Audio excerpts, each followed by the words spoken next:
Hi viewers, welcome to our channel. ఏపీలో అధికార మార్పు తర్వాత వైసీపీ కార్యకర్తల పైన తీవ్ర స్థాయిలో దాడులు జరుగుతున్నాయని చెప్పేసి వాళ్ళు బయటకొచ్చి మీడియాతో మాట్లాడడం కానివ్వండి, లేకుంటే గవర్నర్ గారికి కంప్లైంట్ చేయడం కానీ ఇవన్నీ చూస్తున్నాం. నిజంగా ఆ రేంజ్లో దాడులు జరుగుతున్నాయా? మరి దాని పట్ల లోకేష్ గారు కానివ్వండి, లేకుంటే చంద్రబాబు నాయుడు గారు ఎలా రియాక్ట్ అయ్యారు? జగన్ గారు ఎలా రియాక్ట్ అవుతున్నారు? అసలు ఏం జరుగుతుంది ఏపీలో? సో ఇదే అంశం మీద డిస్కస్ చేయడానికి ప్రజెంట్ మనతో పాటు సీనియర్ జర్నలిస్ట్ జయదేవ్ గారు ఉన్నారు. వారితో డిస్కస్ చేద్దాం. సో నమస్కారం సార్. నమస్తే. సార్, ఏపీలో మరి వైసీపీ కార్యకర్తల పైన దాడులు జరుగుతున్నాయని చెప్పేసి వాళ్ళు మాట్లాడడం చూస్తున్నాం. పేర్ని నాని గారు కానివ్వండి, కోడల నాని గారు వీళ్ళు బయటకు వచ్చి ప్రెస్ మీట్ల ముందు మాట్లాడడం చూస్తున్నాం. ఈవెన్ జగన్ గారు కూడా ట్వీట్ చేశారంట కదా. అసలు నిజంగా ఆ స్థాయిలో దాడులు జరుగుతున్నాయి, ఎందుకు జరుగుతున్నాయి? మరి దీని పట్ల చంద్రబాబు నాయుడు గారు ఎలా రియాక్ట్ అయ్యారు? లేకుంటే లోకేష్ గారు కానివ్వండి ఎలా రియాక్ట్ అయ్యారు? దాడులు అయితే కొన్ని జరుగుతున్నాయి. నేను చూశాను, ఇంతకుముందు కూడా చూశాను. అప్పుడు మీరు ఈ ప్రశ్న వేయలే, ఇప్పుడు మీరు ఈ ప్రశ్న వేశారు.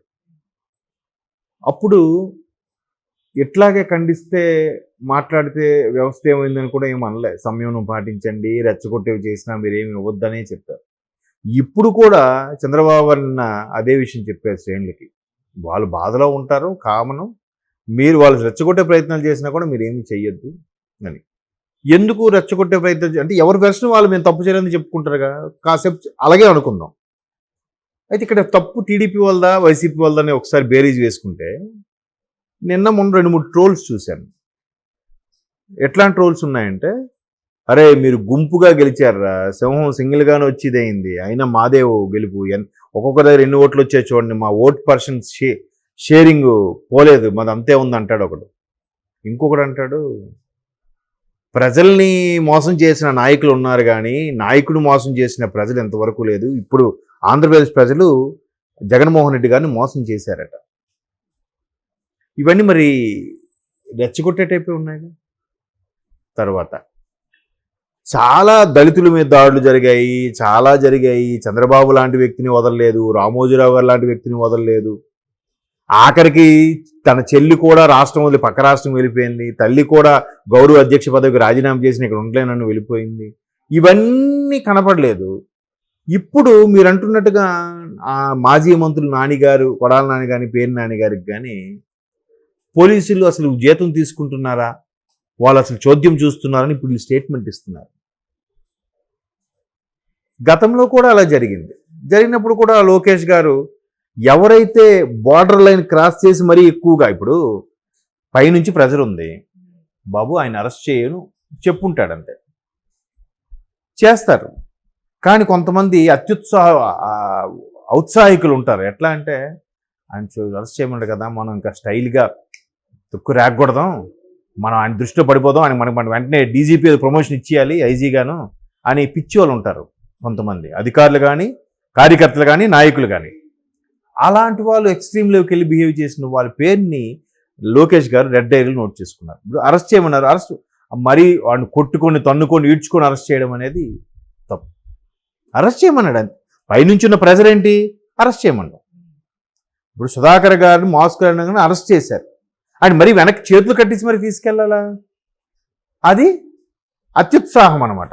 ఏదో ముఖ్యమంత్రి గారు కంట్లో పడిపోవాలి, మనకేదో ప్రమోషన్ ఇచ్చేయాలి అని నా గురించి గొప్పగా చెప్పుకోవాలి. నీ వల్ల ఒక సామాన్యుడు బలైపోయాడా, అది ఆలోచించాలి కదా. అలాగే ఎవరైతే ఇప్పుడు మొన్న ఒక ఆవిడ ట్వీట్ చేసింది, శివపార్వతులు లాంటి జగనన్న భారతి గారికి ఎవరైతే ఇబ్బంది పెట్టారో వాళ్ళు ఇదైపోతారని చెప్పి శాపనార్థాలు పెడుతూనే ఏం పెట్టింది ఆమె, ముసుమునూరి షర్మిలా గారు తన యొక్క భర్త యొక్క మొదటి భార్యని ఈ రోజుకి హింసిస్తూనే ఉంది, ఆమె పిల్లల్ని బయటికి రానివ్వట్లేదు, వీళ్ళ పిల్లలకి పెళ్ళి అయితే కానీ పెళ్ళ చేయకుండా ఇప్పటికీ టార్చర్ పెడుతుంది, పెళ్ళి 2 ఏళ్ళు అయినా కూడా ఇంకా టార్చర్ పెడుతూనే ఉందని రాసింది. ఇదంతా ఏంటి, జగన్ అన్న దృష్టిలో ఈవిడ పడాలి, ఆవిడ ఉద్దేశం అది. నిజమే. దానివల్ల ఎవరు బదనాం అవుతున్నారు? మళ్ళీ జగన్ అన్నే బదనాం అవుతున్నాడు. అది మీకు అర్థం అవ్వట్లేదు. ఎలాగా? ఇప్పుడు ఆవిడ మొదటి భార్య, అనిల్ గారు మొదటి భార్య టార్చర్ పెట్టింది అనుకుందాం. ఎవరు అండ చూసుకుని ఆవిడ టార్చర్ పెట్టింది, ఎవరు దన్ను చూసుకుని ఆవిడ చెలరైపోయింది. నాన్న ముఖ్యమంత్రి, తర్వాత అన్నయ్య ముఖ్యమంత్రి, మీ దన్ను చూసే కదా. అంటే మళ్ళీ ఒకవేళ రాజశేఖర రెడ్డి గారికి అపవాదం వచ్చినా మీకు పర్వాలేదా? జగన్మోహన్ రెడ్డి గారికి అపవాదం వచ్చినా మీకు పర్వాలేదా?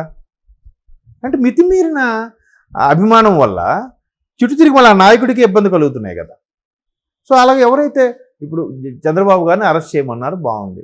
అర్ధరాత్రి వెళ్ళి అరెస్ట్ చేసి ఇబ్బంది పెట్టాల్సిన అవసరం ఏముంది? పొద్దున అయ్యా రేపు 9 గంటలకు వచ్చి మీకు అరెస్ట్ చేయబోతున్నాం, ముందులో చెప్తే ఆయన పారిపోతాడా? ఇన్ని కేసులు ఈయనే పారిపోతే ఆయన ఏం పారిపోతాడు? ఎందుకు పారిపోతాడు?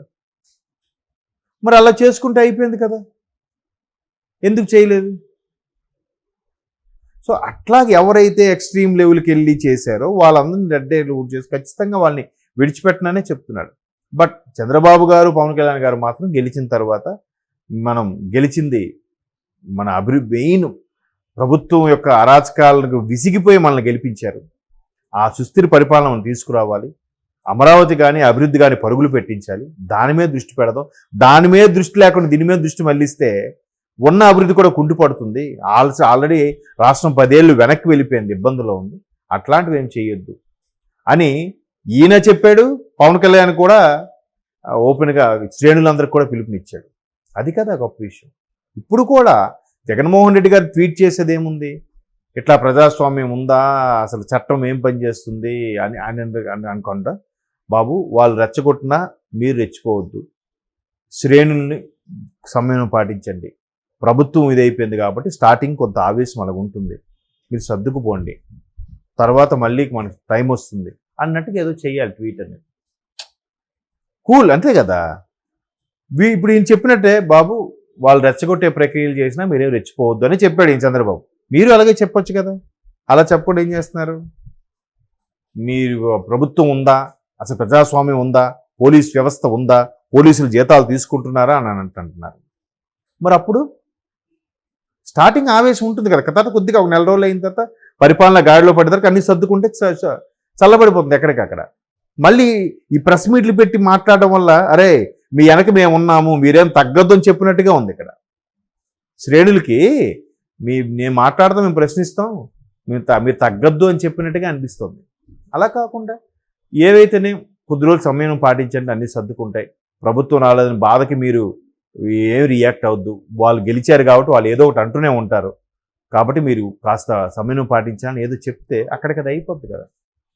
ఫోటోలు పెట్టుకొని కూడా చూపించేసి ఇలా అన్నారు అలా అన్నారు, అసలు పోలీసులు ఉన్నారా లేరా చోద్యం చూస్తున్నారు. మరి ముందు ఏం జరిగింది? అప్పుడు ఎందుకు ఎవరు మాట్లాడలేదు? ఇప్పుడు పవన్ కళ్యాణ్ గారు చెప్పు చూపించారని పేర్ని నాని గారు సీరియస్ అయ్యారు ఎవరో చేస్తున్న ఇంటర్వ్యూలో. పవన్ కళ్యాణ్ ముందు స్టార్టింగ్ చెప్పు చూపించాడు ఆయన, అది చెప్పరే. ముందే కొడకల్లారని ముందే అన్నాడా? అది చెప్పరే. వీళ్ళు ఎన్నో బూతులు వాడితే కదా ఆయన అన్నాడు. అవేం చెప్పకుండా చెప్పు చూపిస్తాడా? అదేం రాజకీయ నాయకుడు? అది సభ్యతేనా, సంస్కారమేనా? మేము 2 చెప్పులు చూపిస్తామని చెప్పి చూపించేసి నువ్వు ఏమంటే చెప్పు చూపించాడు, అది చెప్పవే. కాబట్టి పెద్దవాళ్ళు, పెద్ద అనుభవజ్ఞులు కొద్దిగా ఆచితూ చేస్తారు. ఈ ఉడుకు రక్తం కొద్దిగా అగ్రెసివ్గా ఉంటారు. ఇంతకుముందు అదే చెప్తున్నారు కదా, రాజమండ్రిలో కూడా 2-3 యంగ్ జనరేషన్ వాళ్ళు ఇంతకుముందు మీరు చేసిన దానికి ఇది మీరు తప్పదు, మీరు అనుభవించాలి తప్పదు అన్నట్టు ఓపెన్గా చెప్తున్నారు. అది ఒక విధంగా మంచి సంస్కృతి కాదు. కానీ ఎవరైతే నాయకులు ఉన్నారో వాళ్ళ సమయం పాటించని చెప్పినప్పుడు ఈ నాయకులు కూడా అలాగే చెప్పాలి. చెప్పకుండా మీ వెనక మేము ఉన్నామన్నట్టుగా ఇండైరెక్ట్గా హింట్ ఇస్తున్నట్టుగా అనిపిస్తుంది.